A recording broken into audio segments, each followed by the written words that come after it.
L'international reçoit aujourd'hui pour vous un politique. Avec lui, nous allons parler un peu de l'espace politique de la République démocratique du Congo. Parce qu'on a l'impression que la République démocratique du Congo est une île à part, qui fait ses histoires vraiment bien à elle. Alors aujourd'hui, nous allons parler un peu de l'espace politique avec Dori Ndombi. Très heureuse de vous recevoir. Moi de même.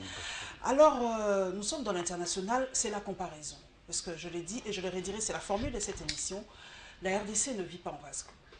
Je voudrais bien savoir, est-ce qu'en RDC, on a ce qu'on appelle, comment je peux dire, des partis politiques dans des espaces politiques bien précis, comme en France. Il y a la gauche, il y a la droite, il y a le centre. Aux États-Unis, il y a les partis démocrates, il y a les partis républicains. Ailleurs, mais en RDC, est-ce qu'on a ce bipolarisme ou ce tripalisme, cette division des choses? Merci pour cette question. D'abord, je voulais vous remercier pour cette invitation. Et avant toute chose, comme nous sommes en période de campagne, je voudrais d'abord souhaiter une bonne campagne aux uns. Ah, on a déjà commencé la campagne. Et Candidat aux autres. Numéro 140 okay. À Funa pour la députation nationale. Okay. Donc, que les meilleurs gagnent et vive la démocratie en RDC. Ce que vous dites, effectivement, la RDC a une certaine particularité. Dans un pays comme la France, c'est vrai, il y a la gauche, la droite, un peu de centre. Aux États-Unis, nous avons voilà, les extrêmes. Bon, c'est toujours la gauche, la droite. Hein. Bon, soit à l'extrême, soit au centre droit, mais c'est vraiment deux camps. Aux États-Unis, pareil aussi, on a les démocrates et les républicains. Mais chez nous, la particularité est tout est rassemblé, regroupé autour de la majorité au pouvoir et de l'opposition. Dans la majorité, vous verrez qu'il y a des partis qu'on pourrait qualifier de gauche et des partis de droite. De même, dans l'opposition, vous aurez des partis de gauche et des partis de droite. Par exemple... Il n'y a pas une idéologie sous-jacente de la majorité présidentielle? Absolument pas. Chez nous, c'est ça particularité. Vous verrez, par exemple, dans l'opposition, vous avez un parti comme l'UDPS, qui a comme idéologie social-démocrate, et les MLC, l'idéologie, le libéralisme. Mais ils se retrouvent tous opposants. Ils se trouvent tous opposants. Mais jusque-là, ce n'est pas encore un problème. Qu'ils se trouvent tous opposants, il n'y a pas de souci. Le problème vient en ce que non seulement ils sont dans l'opposition, mais ils veulent faire un bloc commun. C'est là où se pose le problème. On verra ça un peu plus tard peut-être. Et dans la majorité, pareil. Mais c'est là où c'est vraiment tour de Babel, la cacophonie à l'extrême. Parce que vous avez les partis sociodémocrates, comme le PPRD et les autres. Et vous avez les libéraux, comme Thomas Louaka, comme le parti de l'ancien ministre des Affaires étrangères, je crois, un parti libéral. Et tout ça gouverne sans idéologie. Vraiment, dans des pays, ce n'est pas seulement en RDC, c'est une particularité de pays africains ou de pays sous-développés. C'est pour ça qu'on n'a pas une culture ou une vision idéologique. C'est pour ça que les partis ne survivent pas à leurs fondateurs, en fait. C'est ça la question. Exactement. Non seulement cela, c'est la raison aussi qu'il y a... les frontières est poreuse. Hein. Donc les gens peuvent passer d'un camp à un autre allègrement. On parle qu'il a traversé. C'est votre cas d'ailleurs, on va poser la question. C'est votre cas. Bon, j'aurai à les répondre et vous verrez qu'en réalité, il n'en est rien.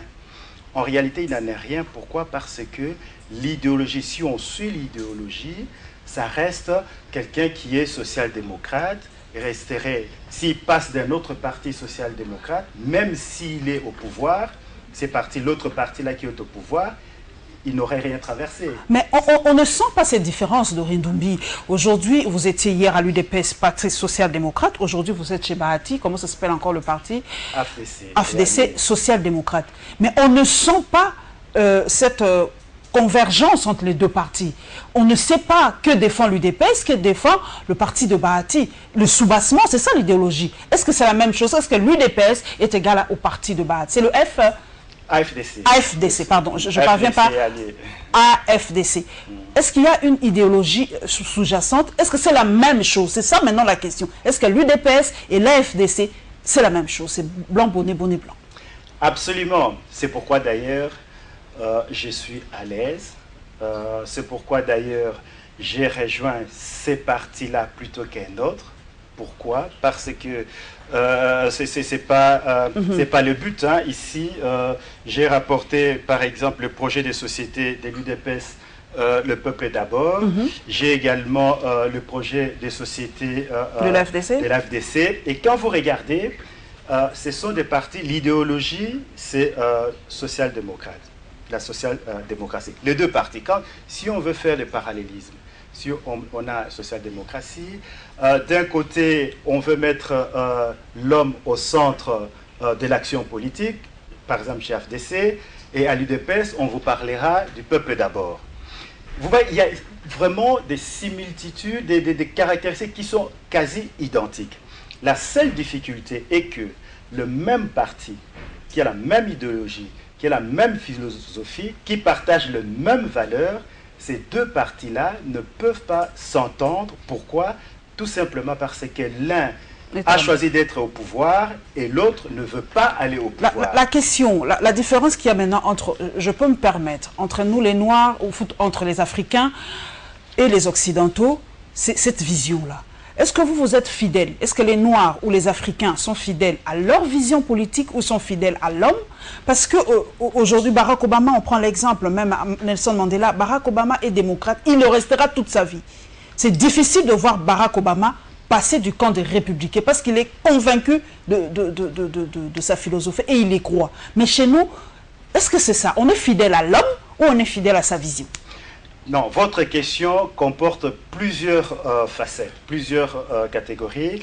À la fois, vous avez raison et pas tout à fait. Qu'on évolue, c'est possible. Qu'on évolue, c'est possible. Il y a en Belgique, par exemple, pour ceux qui ont mon âge, connaissent Henri Simonet, qui avait commencé au Parti Socialiste et qui a fini au Parti libéral.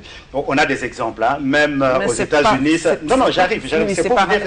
C'est faisable. C'est faisable. Okay. Il y a l'évolution. On peut aussi évoluer idéologiquement. Okay. Quelqu'un qui était socialiste parce qu'il était jeune, puis il évolue, il devient libéral. C'est possible, mais c'est vraiment très rare et limité. Ce qui est important est que le deuxième volet de votre question est que, je l'ai dit tout à l'heure d'ailleurs, en Afrique ou dans des pays sous-développés, on n'a pas une vision politique, on n'a pas une culture politique. On a 5 ans après les indépendances, Dorine Noubi, c'est quand même rabaissant. Moi, je trouve c'est quand même insultant jusque-là. Pourtant, c'est la réalité. Vous pensez vraiment que les gens qui sont dans les partis connaissent même l'idéologie de ces partis? J'en doute fort, j'en doute très fort. Les gens ne suivent plus l'idéologie, mais plutôt un homme, un leader, parce qu'il est de leur coin, de leur région, parce qu'il est charismatique, et non pas d'après la philosophie. Parce que quand vous regardez, d'ailleurs on le voit dans la pratique, quand vous regardez la politique de quelqu'un qui est au PPRD, par exemple, Parti social-libéral, avec quelqu'un qui est chez Thomas Louaka, qui est libéral, vous verrez qu'il n'y a vraiment pas de différence. Alors qu'on aurait pu avoir une certaine différence, certaine sensibilité. En Afrique, Dorine Noubi, donc, c'est le leader qui est fort et non le parti politique. Exactement. En fait. Et non même l'idéologie. Même l'idéologie, c'est la personnalité du leader qui compte. Alors, nous sommes dans cette campagne électorale, en pleine même campagne, ça a déjà débuté d'ailleurs, Dorine Noubi. Vous êtes candidat dans la circonscription de la Funa. Que demanderez-vous à cette population? De suivre le leader, qui est important, qui conduit la masse, ou c'est la masse qui conduit le leader? On ne sait pas trop aujourd'hui comment ça se passe. Vous allez demander à ceux qui vont choisir pour vous, de choisir Dorine Noubi. Pourquoi? Parce qu'il est social-démocrate ou quoi? Comment expliquer à cette base-là l'impact aujourd'hui? Comment, je ne sais pas comment même exprimer. Je vous comprends. Comment diminuer l'impact du leader par rapport à son parti politique? Voilà, très bien. C'est ça le nœud du problème chez nous. parce que vous me posez la question, vous voulez que je parle de moi. Vous savez bien que même quand j'étais récemment d'où je viens, j'avais élaboré mon projet politique, ma vision de la politique.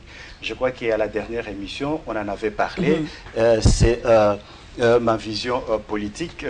Oui, hein, je peux faire parce que nous sommes en pleine, campagne. Oui, bien sûr. Je vous en prie. Et ça, c'est pourquoi je vous ai dit tout à l'heure que j'étais à l'aise. Parce que c'est ma vision, d'après ma philosophie politique, sociale et économique, que je défendais à l'UDPS et que je défends aujourd'hui. Je n'ai pas que vous défendez chez Bahati, c'est la même chose. Je n'ai pas changé un seul iota. Et d'ailleurs, avant même de rejoindre le professeur Bahati, il avait lu ma vision, ma façon de voir les choses.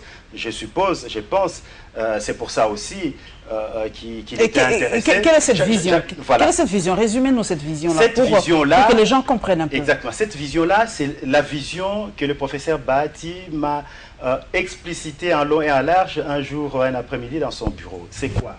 M. Bahati veut résoudre le paradoxe congolais. C'est quoi le paradoxe congolais? Le paradoxe congolais, c'est d'un côté, nous avons un pays riche, potentiellement, hein, je veux dire potentiellement très riche. 60% de la production du cobalt, production mondiale du cobalt, 50% des réserves mondiales de cobalt, premier producteur de coltan, producteur de cuivre, de diamants, je ne vais pas aller dans le détail. Ça, c'est d'un côté. De l'autre côté, nous avons une population très pauvre, si pas misérable. Nous avons une population, je dirais pas analphabète, presque ou presque, qui n'a pas d'instruction, qui croupit dans la misère. Comment on va résoudre ces paradoxes? C'est à travers des élections libres, démocratiques, transparentes, ainsi de suite. C'est chercher les compatriotes capables de pouvoir transformer cette richesse potentielle en richesse réelle, sonnante et trébuchante, pour qu'on puisse faire la redistribution. Ça, c'est l'aspect économique, hein, quand on transforme cette richesse potentielle en richesse réelle. Maintenant, quand on a la richesse réelle, palpable, matérielle, qu'on puisse redistribuer équitablement à cette population qui est pauvre, les progrès sociaux, ou d'un côté à l'UDPS. Vous voyez, je ne sais pas si vous me suivez. À l'UDPS, on appelle ça progrès social. Chez Bahati, on appelle ça les social. Exactement la même chose. Le but, c'est quoi? C'est la redistribution équitable de cette richesse qui appartient d'ailleurs à tout le monde, à cette population qui croupit dans la misère pour qu'elle atteigne aussi le bonheur. Vous avez vu, j'arrive. Oui. Dans cette philosophie, il y a deux aspects. Il y a l'aspect progrès social ou les sociales, et de l'autre côté, l'aspect économique. Je vais commencer par l'aspect économique qui est beaucoup plus facile. C'est quoi? C'est de pouvoir transformer, comme je l'ai dit, la richesse potentielle en richesse réelle, mais en passant de l'économie essentiellement extractive en économie d'industrialisation, de services et agroalimentaire. Je ne sais pas si vous me suivez toujours. Donc passer du secteur primaire au secteur peut-être secondaire et tout tertiaire, ça. Oui, tout à fait. Vraiment primaire, c'est tertiaire. Où on aura notre économie qui ne dépendrait plus, de prix ou de coût des matières premières, mais qui pourrait évoluer par rapport aux services, les services de banque, tous les services tertiaires, au niveau tertiaire, agroalimentaire, de l'alimentaire et de l'industrialisation. L'industrialisation, c'est quoi? Un jour, j'ai parlé avec... c'est ça qui nous manque, l'industrialisation, en fait. Hein, on a les matières premières, mais on manque l'industrialisation, en fait. Voilà. Le changement de ces produits-là. Exactement, la transformation. La transformation. Voilà. Et pourquoi je vais être candidat? Vous m'avez posé cette question. J'allais arriver jusqu'au bout pour vous expliquer, mais comme vous y allez, je vais répondre tout de suite. Je vais être candidat, c'est pour pouvoir initier des lois dans ce sens-là, c'est-à-dire, on m'a posé la question l'autre fois, me disant, mais est-ce que vous serez plus intelligent que les Matata, que les Tchibala qui sont là, qui n'arrivent pas, et vous allez arriver, vous...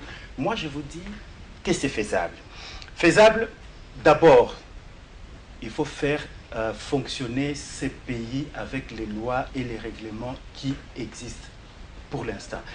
En faisant déjà cela, vous verrez que nous allons résorber ou nous allons récupérer pas mal de milliards. Le deuxième aspect, pardon, c'est quoi? C'est, par exemple, si on dit que toutes les productions, toutes les matières premières qu'on produit au Congo, qu'on enlève, par exemple, ces matières premières-là, on ne peut pas les exporter s'ils ne sont pas transformés à X% localement. C'est-à-dire, l'or, par exemple, on ne peut pas transformer l'or à l'état brut. Il faudra, par exemple, qu'il y ait une loi qui dirait que l'or doit être, comment on dit ça, les termes m'échappent, à 7%. Dans mon projet, je crois, j'ai parlé de 7%. Donc, c'est-à-dire, quand on produit l'or, on doit les raffiner à 7% minimum avant la transformation.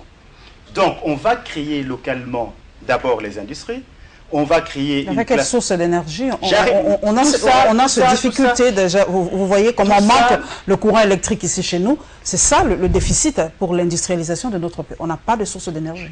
Et vous avez absolument raison. Je vois que je suis en face à quelqu'un qui est au fait de la chose. Mais vous avez absolument raison. Mais nous pouvons résorber cet handicap assez facilement. Pourquoi? Parce que nous avons le barrage d'Inga. Vous savez très bien que la gestion, on ne va pas aller dans le bilan de ces années passées. Vous savez bien que la question du barrage d'Inga, c'est question de gestion, c'est question de priorité, c'est question de moyens. Les barrages d'Inga a été fait pour peu alimenter, ou pourrait alimenter, c'est pas la moitié de l'Afrique ou toute l'Afrique, même jusqu'en même Europe. exporter juste même en Europe. Mais si on ne le fait pas, c'est pourquoi? Pourquoi on a la carence? Mais les équipes... On n'équipe plus, on n'entretient plus. On est là en train de pallier... C'est désuet, le barrage d'Inga. Absolument, absolument. Il y a ça. Mais vous le savez, parce que vous êtes au fait de la chose. Nous avons les soleils. Vous savez bien que... Les énergies renouvelables. Aujourd'hui. Hein? D'ailleurs, Gabriel Chabani en est un des précurseurs en RDC. On a le soleil, on a le vent, on a l'eau, on a tout. On ne parvient pas à changer ou à transformer ce qu'on a, ce que Dieu nous a donné. Ça, c'est la gouvernance. Parce que tout cela, c'est pour ça que j'ai dit, si vraiment, à travers des élections libres et crédibles, on arrive à retrouver des compatriotes capables, qui ont l'expertise, le métier et tout ça, vous verrez que très peu de temps, nous pourrons décoller. Vous avez des belles idées, mais comment arriver aujourd'hui à faire croire, à faire passer ces idées-là chez le peuple congolais? Moi, je fais la comparaison. On va aux États-Unis, parce que c'est très proche de nous, qu'on le veuille ou pas. Un démocrate est convaincu de la philosophie de son parti, de la vision de son parti. Barack Obama peut passer, Jimmy Carter est passé, il y a plein de démocrates qui sont passés, Bill Clinton et tout ça. Mais les démocrates restent, même si un de leurs pères, il reste démocrate. Mais chez nous, c'est pas facile. Quand quelqu'un perd les élections ou n'a pas la capacité de gagner les élections, on change facilement de camp politique parce qu'on n'a pas une idéologie. Est-ce que le peuple congolais croit en ses propres valeurs, à ses propres convictions, de ses propres partis politiques? Voilà, merci pour cette question. Mais si vous permettez, je vais peut-être rapidement brosser le paradoxe congolais, mais du côté social. Parce que ça, c'est aussi très important. C'est lié au social aussi, ou à l'environnement de notre pays. Comment Non, vous êtes des intellectuels, mais vous ne parvenez pas à catégoriser les partis politiques, gauche, droite, tout ça. C'est comme ça que ça fonctionne. Comment on ne parvient pas à faire ça? Je disais que je réponds, avant de répondre à votre question, je termine le raisonnement que j'avais tout à l'heure, parce que je n'ai développé que les côtés économiques, mais pas les côtés sociaux. Voilà. Les côtés sociaux, si je suis par exemple député... Quel projet de loi vous allez proposer? J'ai ce que j'appelle Doricaire. C'est là-dedans. Du côté économique, c'est un programme que j'ai appelé Ecodor. Donc, un peu en détail, comme je vous ai expliqué tout à l'heure.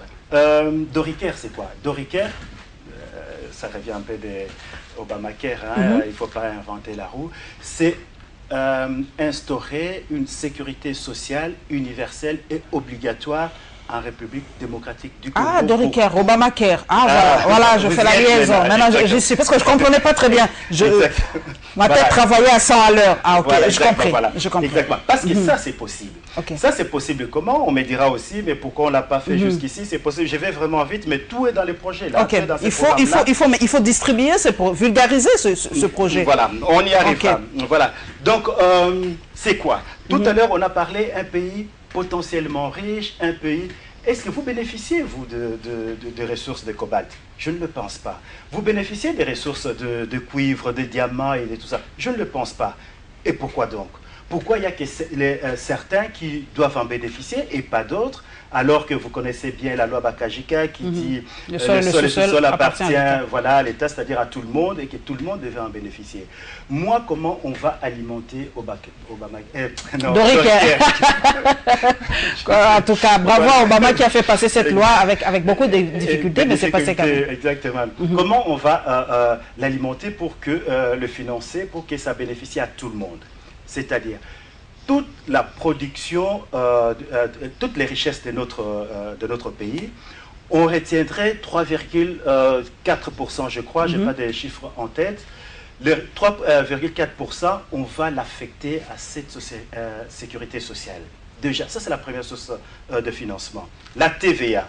Au lieu d'avoir la TVA à 21%, on peut rabaisser effectivement la TVA à 18%. Ainsi, les 3% est affecté directement à la sécurité sociale. Ainsi, vous verrez que vous allez bénéficier, même vous-même, retomber des fruits de ce qui nous appartient, tout, c'est-à-dire les matières premières. Bon, il y a des choses, c'est très technique, mais l'essentiel est disant pour permettre à ce qu'il y ait une couverture sociale pour tout le monde. D'ailleurs, quand j'ai préparé cette émission, toujours au niveau des Doricaires, j'ai retrouvé une facture tout à l'heure. Enfin, j'étais à l'étranger, en Europe, j'ai été voir mon médecin. Vous pouvez le voir, vous pouvez regarder. Hein. Donc, j'ai payé, ou bien je devais payer... Fédération des mutualités socialistes. Non, il ne faut pas... C'est pas les prix. Peut-être que vous êtes belge encore. Non, pas du tout. Oui. Donc, il y a des informations confidentielles. Confidentielles, ok. Regardez en bas... Le remboursement, c'est 21, 43 euros. C'est ce qui est payé. Non, c'est ce qui est payé. C'est ce que vous avez payé. Et on m'a remboursé, donc ça m'a coûté 4 euros. 4 euros à peine, oui, je vois. Par... intervention personnelle, voilà. C'est ce qu'on appelle intervention personnelle. Vous avez total remboursé, je crois. Parce que oui, remboursement. Et puis vous avez honoraire conventionnel et puis vous avez intervention de la mutuelle. Donc sur une facture de 21 euros, vous ne payez que 4 euros. Donc quand vous allez à Mamaïmou, Ngalima, quand l'enfant est malade, vous, votre conjoint, que sais-je encore, vous payez 4 euros au lieu de payer 21 euros. C'est ça les Doricaires. C'est ça qu'on peut faire, c'est ça qu'on peut réaliser. Pour les étudiants, par exemple, ils ont les frais de scolarité. Moi, j'entends à gauche, à droite, quand on va à la base, comme c'est... Vous en avez? C'est ça le problème, hein? Parce que Doric, vous avez une base. Posons-nous la question. Mais est-ce qu'on a besoin de la base pour réaliser sa vision, sa politique? Bien sûr, il faut avoir. Est-ce nécessaire? C'est vital même, c'est vital la base aujourd'hui. Sans base, qui va mettre en pratique ce que vous proposez, et vous allez le faire pour qui? Vous ne faites pas la politique pour vous-même, vous faites la politique pour cette population, pour cette base. La base de Obama, il se trouve où? Parce que moi, ma base, c'est le peuple congolais. Le peuple congolais, ce sont les démocrates, non? La base d'Obama, ce sont les démocrates qui ont choisi d'être démocrates, qui payent les cotisations chez eux, et ils sont bien structurés. Oui, mais ça, il n'a pas besoin de revendiquer d'avoir une base, il a une base d'office. C'est membre du parti. Mais oui, c'est ça, il a sa base d'office. C'est ce que je dis, c'est le peuple, enfin ici c'est le peuple congolais, là-bas c'est le peuple américain, parce que comme vous l'avez dit, on travaille, on fait la politique pour le peuple. Que ce soit démocrate quand on est aux États-Unis ou républicain, mais c'est l'ensemble du peuple. Bon, l'histoire de la base, bon, c'est plutôt fanfaronnade pour moi qu'autre chose, parce que d'abord, les leaders conduisent la base ou les bases, et non... soit on est leader, soit on est follower, voilà, c'est entre les deux. Donc, bon, ça nous éloigne un peu de l'essentiel, mais l'essentiel c'était que avec... Donc, pour retenir, Dorine Doumbie propose le Doricaire, donc par rapport à ça, et évidemment la transformation de nos produits. C'est que nous avons nos cobalt, tout ça, le côté agricole qu'on essaye de transformer. D'industrialiser. Voilà. Essayer d'industrialiser un peu parce que la RDC ressemble aujourd'hui à... En fait, c'est un pays où les gens viennent prendre et s'en vont. Et ceux qui souffrent, c'est la population, c'est le peuple congolais qu'on prétend défendre par ailleurs. Parlons de la constance, c'est vrai. C'est vrai que vous avez dit que c'est la même chose, vous êtes passé de l'UDPS à la FDC, parce que pour vous, la vision, c'est la même chose. Mais aujourd'hui, en République démocratique du Congo, nous savons qu'il y a un bipolarisme, qu'on le veuille ou pas, c'est la majorité présidentielle et l'opposition. Est-ce que Dori Ndumbi est allé à la majorité présidentielle, à part la vision, parce que vous avez été attiré, parce que là-bas il y a l'argent, et là-bas ils disent que Bazana Mbongo et tout ça, par rapport à la campagne qui arrive, parce qu'on va peut-être financer, tu vas financer pour vous. Non, on aimerait bien savoir, parce que les gens ne comprennent pas ce revirement à 180 degrés de l'opposition. Vous êtes maintenant de la majorité présidentielle, même si c'est la même vision politique, mais la population qui est congolaise, qui comprend d'une manière congolaise, dira que Dori Ndumbi est passé de l'opposition à la majorité présidentielle, et pour être plus congolaise, à la mangeoire tout simplement. Merci pour cette question, ça va me permettre de mettre les choses en place. Je ne suis pas de la majorité. Je ne suis pas du FCC. Que les choses soient bien claires. Si vous permettez, je vais essayer de l'expliciter. J'espère que j'aurai le temps d'expliciter tout simplement. Je dirais que tout est parti de l'accord de la CENCO et du décès du président Etienne Tshisekedi Wamulumba. Pourquoi? Parce qu'au sortir de cet accord, le président Etienne Tshisekedi Wamulumba voulait que le peuple congolais se rassemble autour d'un idéal commun qui est le bonheur du peuple congolais, et que nous ayons une alternance politique qu'on va acquérir à travers les élections libres et transparentes. Ce qui est arrivé arriva, le président Etienne Tshisekedi Wamulumba décéda, et nous n'avons pas pu réaliser ces consensus, ces rassemblements. Je faisais partie de l'UDPS, nous avons opté pour ne pas continuer dans ces schémas. Nous n'avons pas adhéré à l'accord de la CENCO, de la Saint-Sylvestre.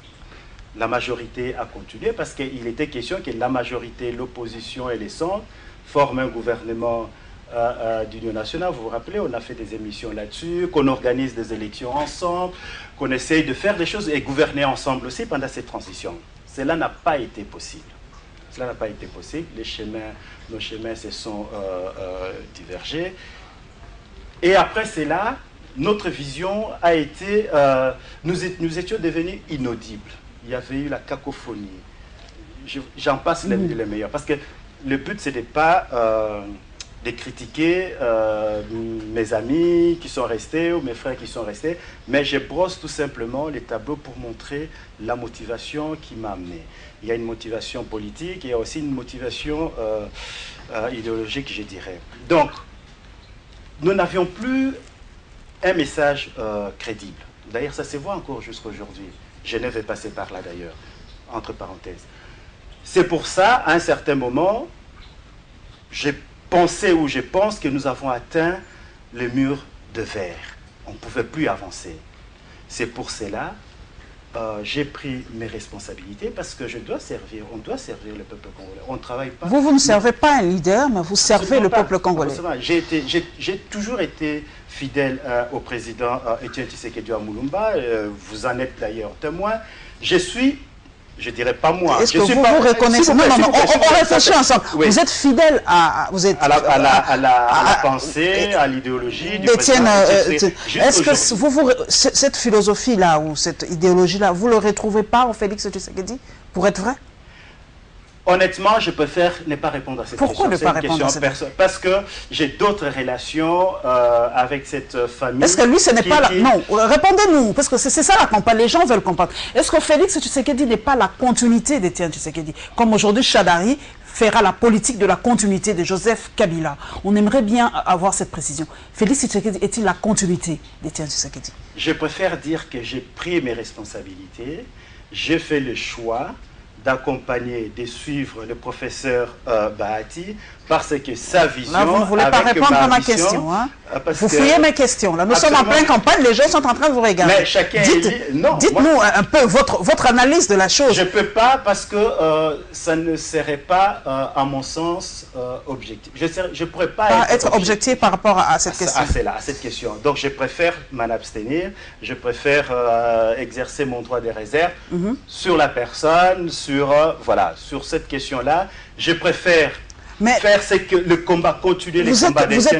Vous êtes chez Bahati aujourd'hui. Bahati est au FCC, c'est un des grands ténors du FCC, même de la majorité présidentielle. Est-ce que votre vision ne sera pas noyée dans le FCC, dans la majorité présidentielle? C'est ça la crainte. Vous avez une belle vision, j'ai vu, vous avez de Ricaire et tout ça. Est-ce que c'est cette vision qu'a l'ensemble de la majorité? Ils ont sorti leur... Chadari a sorti de Chadari. Est-ce que c'est inscrit là-dedans? Absolument. D'ailleurs, voilà. Ok. J'ai suivi attentivement d'ailleurs les discours de Chadari. Il a articulé son programme sous quatre axes. Mais bon, ça c'est moi qui ai pris note. 4 axes stratégiques, disait-il. L'autorité de l'État, lutter contre le clientélisme, l'impunité, corruption, fraude, ainsi de suite. Économie diversifiée, AA. Lutte contre la pauvreté, AA. Renforcement de la position géostratégique de la RDC. Mais quand vous prenez l'économie différenciée, mais c'est ce que je venais de dire, le pendant droit de ma vision, de mon programme, de la vision même de la FDC aussi, qui se trouve dans son projet des sociétés. On pourrait même dire que je suis en train de copier Ramazani. Non, moi j'ai sorti fin 2017 mon projet. Oui. Je dirais même que ça c'est... Donc ici, si vous voulez, pour la prochaine mandature, moi je me focalise sur deux axes. Vraiment, le progrès social, les social et l'économie. Et c'est le point 2, donc économie différenciée du plan du programme de Ramazani et lutter contre la pauvreté. Quand on dit... Et ma vision, vous voyez... se retrouve dedans. Absolument. Et je peux même travailler aussi, si Félix est président de la République, je serai à l'aise parce que j'ai au moins 2 pans de ma vision dans leur programme. Donc je suis vraiment... Il y a seulement 1 ou 2 personnes qui demain, s'ils sont présidents de la République, je serai dans l'opposition. Mais pour le reste, et je le dis, je suis candidat au pouvoir. Je ne suis pas candidat pour gérer la rue. Moi, c'est pour gérer la République, pour essayer d'aider ce peuple d'aller de l'avant, de retrouver un peu le sourire et le bonheur. Je ne suis pas candidat comment faire... Je reviens à cette question. C'est pas facile pour nous, les Africains, de dissocier le leader de son parti.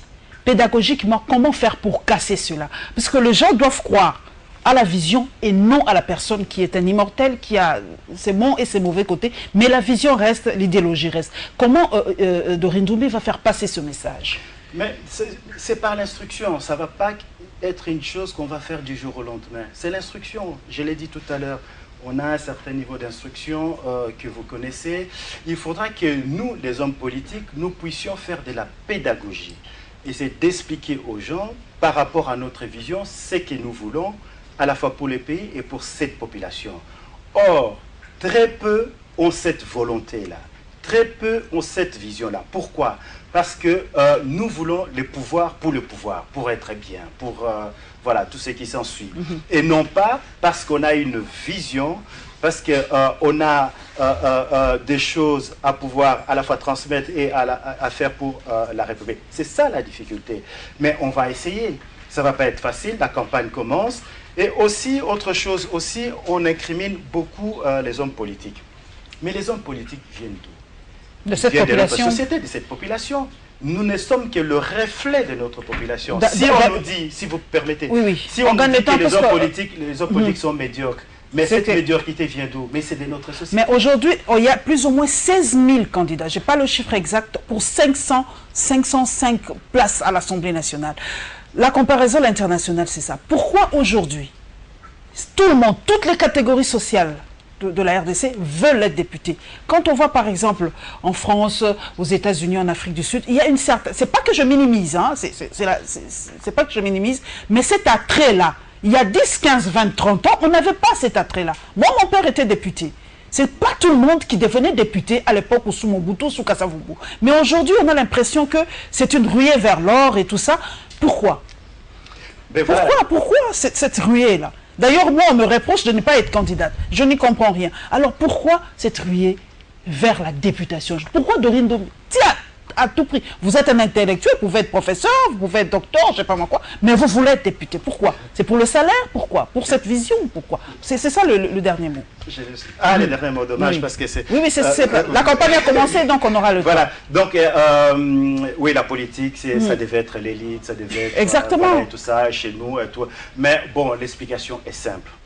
C'est la seule chose qui marche encore dans notre pays. Vous savez très bien que les tissus économiques est quasi inexistant. Les gens pensent que c'est le seul moyen où ils peuvent encore gagner leur vie. La réalité, c'est ça. En fait, les gens ne sont pas candidats parce qu'ils ont une vision, parce qu'ils ont une politique à mettre en œuvre, parce qu'ils ont... D'ailleurs, la plupart ne savent même pas le rôle d'un député. J'entends par-ci, par-là, on dit... députés à Tongeli Bisso, ils construisent des ponts, mais ce n'est pas le rôle d'un député. Les députés ne peuvent pas, c'est pas son les mamas sociales, les papas sociales, on n'y comprend rien. Ça n'a rien à voir. On a maintenant des musiciens, des journalistes. Rien ne les empêche d'être... on va faire des concerts au Parlement. Pourquoi pas? Ça va être marrant. Voilà, c'est ça. En fait, c'est tout simplement, caricaturalement, c'est parce que, bon, c'est un peu notre société, il n'y a rien qui va. Mais il faut mettre de l'ordre, on peut mettre de l'ordre dans très peu de temps. Moi, c'est qu'il faut, dans ces pays, il faut... responsabiliser tout un chacun. Les gens doivent être responsables. Ils doivent être contrôlés, ils doivent être sanctionnés. Il n'y a pas de sanctions dans ces pays. S'il y a des sanctions, je l'ai dit tout à l'heure, vous verrez que même les choses les plus simples, on les mettrait voilà, nous sommes vraiment à la fin. La télé, c'est le temps. Vous avez eu cette vision de Dorine Ndoumbi, candidat numéro 140 à circonscription du Funa. 140 circonscription de la Funa. Donc, vous avez eu cette vision de Dorine Ndoumbi. Lui, c'est le côté économique et le côté social. Donc, adhérez à la vision et non à la personne.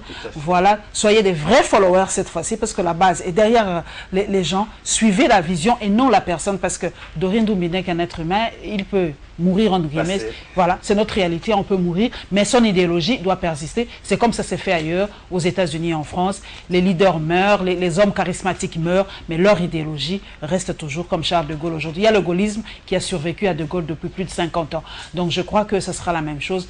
Dommage, le moboutisme n'a pas résisté à peine 10 ans ou 20 ans après la mort de Mobutu. Le moboutisme s'en est allé. Voilà, nous sommes à la fin de l'international. Nous vous retrouverons, mesdames et messieurs, avec le même plaisir, je crois que d'ici la fin de la campagne, parce que vous le savez, à Congo Web, c'est la tranche campagne. Nous en parlerons dans les réseaux sociaux et vous aurez beaucoup plus d'informations par rapport à cela. Dans un mois, mesdames et messieurs, pour un autre international.